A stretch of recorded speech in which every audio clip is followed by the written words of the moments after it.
Hello, my name is Ann Barnhart, and I am apparently one of the very, very last people left in Western civilization who possesses any quantity of brains and balls simultaneously.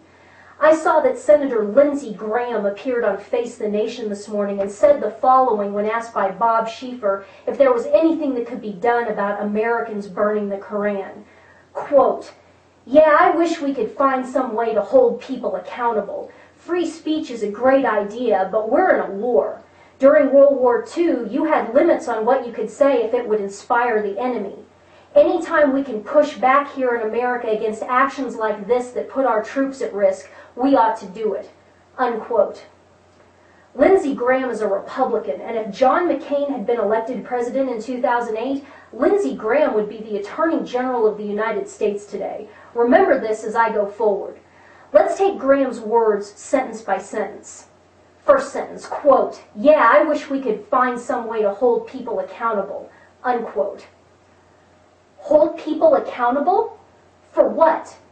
For exercising their constitutionally protected and divinely ordained right to freedom of thought, freedom of speech, freedom of expression, and freedom of religion? Hey, jackass!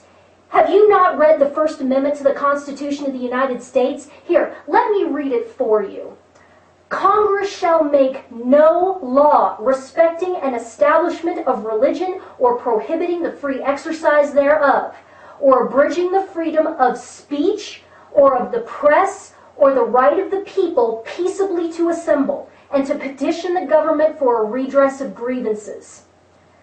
So what Lindsey Graham wants to do is elevate the totalitarian political system masquerading as a religion called Islam to a status which supersedes and overrides the First Amendment to the Constitution and thus places it in a position of specially protected legal superiority wherein criticism of Islam or failure to show proper and sufficient deference and honor for Islamic texts is a crime. Hey, Lindsey, you jackass. You know what that's called? It's called Sharia. What the hell is wrong with you? I'm going to burn a Koran here in a moment. Lindsey, why don't you come and hold me accountable, player? Go ahead, have me arrested for exercising my First Amendment rights. Drag me before Congress and hold me to account. Do it. Nothing would make me happier. I would relish the opportunity to explain to you how exactly it is that we do things in the United States of America. If you want to pick a fight, sir, you go right ahead. But understand that if you pick a fight with me, the only way it ends is with you sobbing in the men's room. Next quote. "Free speech is a great idea, but we're in a war." Unquote. Free speech is a great idea? It is a bedrock principle of Western civilization and the United States. Individuals are free, sovereign agents. Individuals are not property or drones of the state. The government doesn't tell the people what to think and say. The people tell the government what to think and say through the mechanisms of representative republic governance under the Constitution. But what I suspect this really has to do with is intellectual snobbery and elitism. Lindsey Graham, you look at Terry Jones and you see a redneck with a handlebar mustache who speaks with a southern drawl without the benefit of a fancy Ivy League education. And you determine that a man like him cannot be trusted with his own personal intellectual sovereignty under the First Amendment, and therefore you, in your superior intellectual state, have to rein him in. Listen, jackass, it doesn't work that way. The First Amendment applies to all American citizens equally. It does not operate on a sliding scale based upon how expensive an education one received, what one's income is, or whether or not one is invited to Tony soirees in Georgetown. But if that's the game you want to play, that's fine. If you want to go head-to-head with a person of intellectual parity, I'm your huckleberry. Come after me. Debate me. I stand foursquare with Terry Jones and am proud to do so. Next sentence, quote, "During World War II, you had limits on what you could say if it would inspire the enemy." Unquote. Lindsey, you jackass. The only prohibitions on speech during World War II and all other wars pertain to speech which would give aid and comfort to the enemy, not speech which demoralized, discouraged, or degraded the enemy. Have you ever seen the World War II era posters depicting the Japanese as Japs and the Nazis as bloodthirsty animals? Have you never seen the Warner Brothers cartoons? Yes, that's right, Looney Tunes, produced during the war that ruthlessly mocked and degraded the Germans, Italians, and Japanese? The informal prohibition during the war was on speech that was defeatist or conciliatory towards the enemy, which is exactly what you are engaging in, you stupid, stupid jackass. Next sentence, quote, anytime we can push back here in the United States against actions like this that put our troops at risk, we ought to do it, unquote. Push back?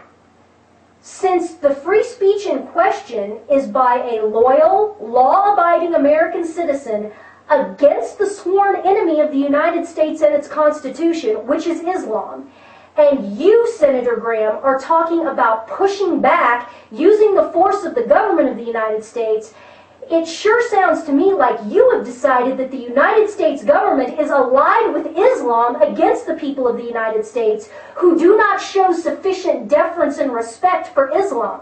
Senator Graham, you can take your dimitude and shove it up your ass. And don't you dare accuse patriotic Americans who are exercising their First Amendment rights of putting our troops at risk.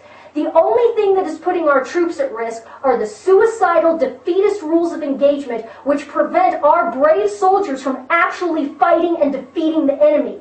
You hang our boys out on the lines of battle and then refuse to give them ammunition, refuse to allow them to engage the enemy without permission from a flipping attorney, and refuse to allow them to engage civilians while fighting a force that is 100% comprised of civilians.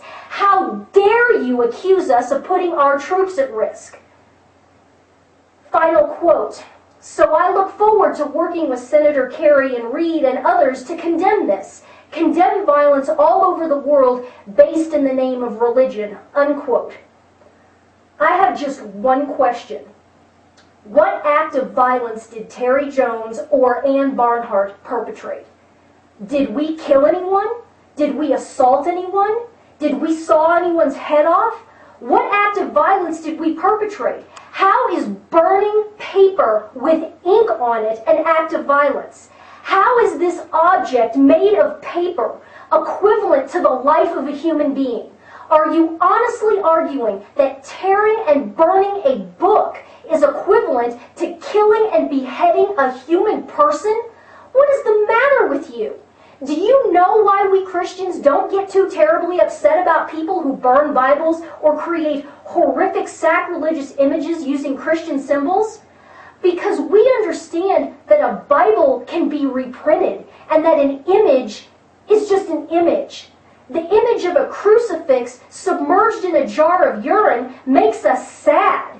And sad not because we believe that it's physically Jesus being drowned in urine. It makes us sad because of the implied hatefulness, misery, and despair of the artist who would do such a thing and the patrons who would applaud it. Christians don't want to kill Robert Mapplethorpe while he was still alive. We wanted to pray for him so that he would come to know God and be released from his obvious torment so that hopefully we could all be together in heaven someday. This is why we are burning the Koran, because it is the manifesto of an evil totalitarian political system, and it enslaves human beings in a culture of misery, hopelessness, perversion, despair, true violence, and unnatural death. And if you weren't such a monumental jackass, Senator Graham, and didn't spend all of your time kissing the ass of the very political system that would cut your throat in a heartbeat, maybe you would understand that.